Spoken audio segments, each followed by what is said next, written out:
देखिए ये चीज़ों का जो फैसला होता है ये पार्टी हाईकमान खुद लेता है। जो पार्टी हमारे लीडरशिप है दिल्ली में, वो इस बात को हमें कोई जानकारी नहीं है। लेकिन इतना तय है कि जो पार्टी के अंदर संगठन को लेके आपने डिस्ट्रिक्ट प्रेसिडेंट्स की बात की या पीसीसी को लेके बात की या ब्लॉक प्रेसिडेंट्स को लेके, मैं ये उम्मीद करता हूँ कि बहुत जल्दी इसका जो है गठन हो जाएगा।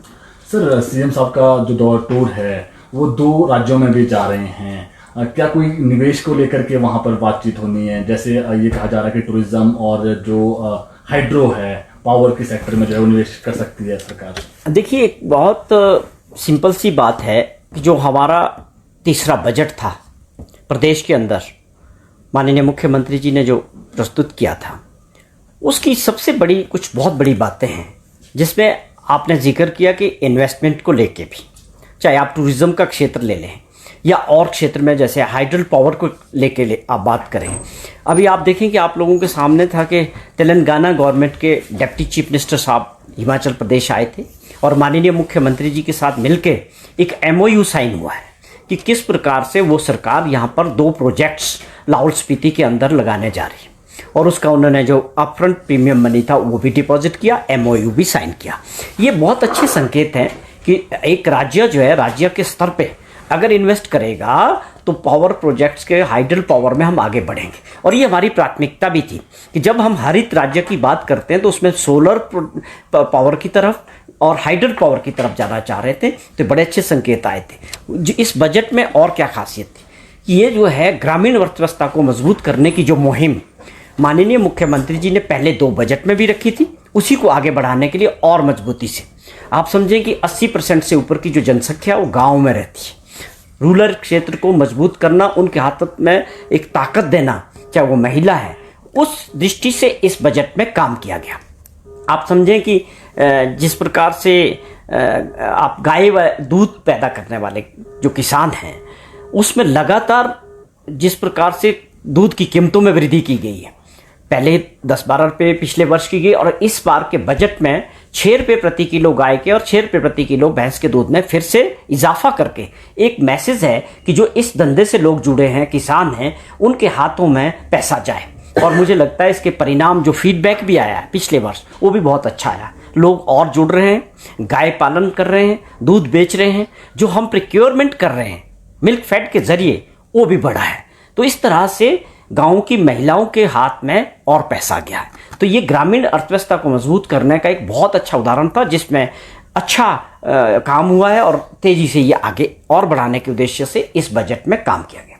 उसके अलावा महिला मंडल और युवक मंडल के लिए एक ऐसी योजना हमारी सरकार ने लाई है कि जिसमें 5 साल में 6 लाख रुपया उनको मिलेगा। एक जो ज़मीन का टुकड़ा उनको दिया जाएगा, उसमें वो पेड़ लगाएंगे और 100 करोड़ रुपए का प्रोविजन इस वर्ष हमने इस कार्य के लिए रखा है। उसके 2 फायदे होंगे कि जो युवक मंडल के लोग हैं या महिला मंडल की जो हमारी महिलाएं हैं, वो उनको रोजगार भी मिलेगा और साथ में ग्रीन, जो हमारी हम एक ग्रीन स्टेट की जो बात करते हैं, वो भी आगे बढ़ेगी, क्योंकि लगातार 5 वर्षों तक उस जंगल को प्लांटेशन भी करना है और 5 साल तक उसका रख रखाव करने का काम भी उन्हीं महिला मंडल और युवक मंडल के साथ रहेगा। तो मैं समझता हूँ ये अपने आप में बड़ी अलग ही योजना है जिसके 2 फायदे होंगे, जहाँ साथियों को रोजगार मिलेगा और साथ में हरित क्षेत्र हमारा बढ़ेगा। और उसी प्रकार हमारी सरकार ने प्राकृतिक खेती को भी प्रोत्साहित करने के लिए ग्रामीण अर्थव्यवस्था में, आप समझें कि जो प्राकृतिक खेती से पैदा किया गया गेहूं है, उसका जो मूल्य प्रति किलो 40 रुपये था, उसको 60 रुपये इस बजट में किया मुख्यमंत्री जी ने।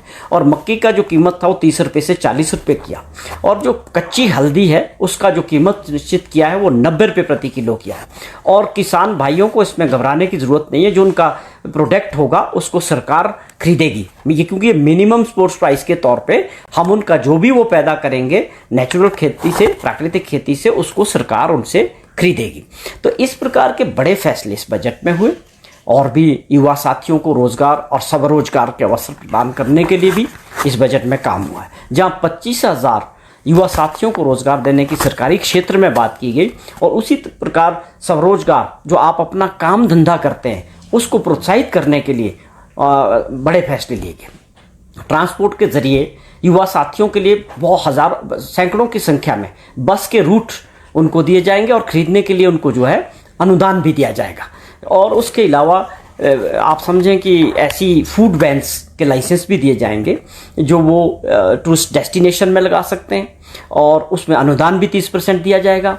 और जो आप हाईवेज के साथ कुछ चिन्हित किए जाएंगे स्थान, वहाँ पर अपनी फूड वैन, उससे दो फायदे होंगे, उनको रोज़गार भी मिलेगा और जो हमारे पर्यटक आते हैं उनको एक हाइजेनिक और साफ़ सुथरा खाना भी मिलेगा।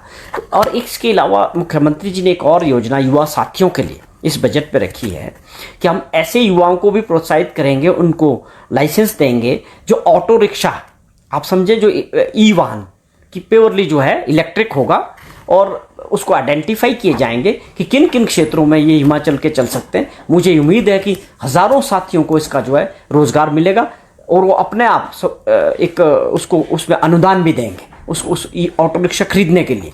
तो एक युवा साथी अपना ऑटो रिक्शा खरीदेगा जो ई वाहन होगा, और उसको किस क्षेत्र में चलाएगा उसको परमिट दिया जाएगा, और उसके बाद वो अपना स्वरोजगार उससे पैदा करेगा। और बहुत सारी योजनाओं पे बजट में काम हुआ। एक बेहतरीन बजट जो प्रदेश की आर्थिक स्थिति को मजबूत करने वाला और प्रदेश की जो विकास की गति है उसको बढ़ाने वाला ये बजट माननीय मुख्यमंत्री जी ने प्रस्तुत किया, और आप सभी ने इसको कवर भी किया विधानसभा के अंदर।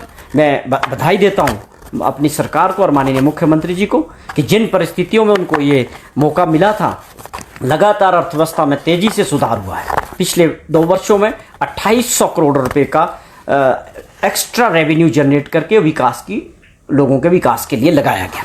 ये उनकी जो नीतियां थी और व्यवस्था परिवर्तन था, उसकी वजह से ये संभव हो पाया। और ये तीसरे बजट में मैं निश्चित तौर पे कह सकता हूँ कि प्रदेश की आर्थिक स्थिति को और तेजी से मजबूत करेगा, और आने वाले वर्षों के लिए ये जो है एक बजट जो है एक ऐतिहासिक साबित होगा। सर, आपने राजस्व की बात की, जो नेता प्रतिपक्ष है, विपक्ष है, जयराम ठाकुर, वो कह रहे हैं कि जो शराब को लेकर के आपने कहा कि बहुत जो है कमाई की है इससे, तो कह रहे गलत आंकड़े जो है वो पेश किए जा रहे हैं। देखिए, ठाकुर जयराम जी 5 साल तक प्रदेश के मुख्यमंत्री रहे। दुर्भाग्यपूर्ण वंश उनके समय में कुछ सही फैसले प्रदेश की आर्थिक स्थिति के लिए किए होते, वो बताने भी चाहिए उनको कि क्या उन्होंने कदम उठाए थे उन 5 वर्षों में।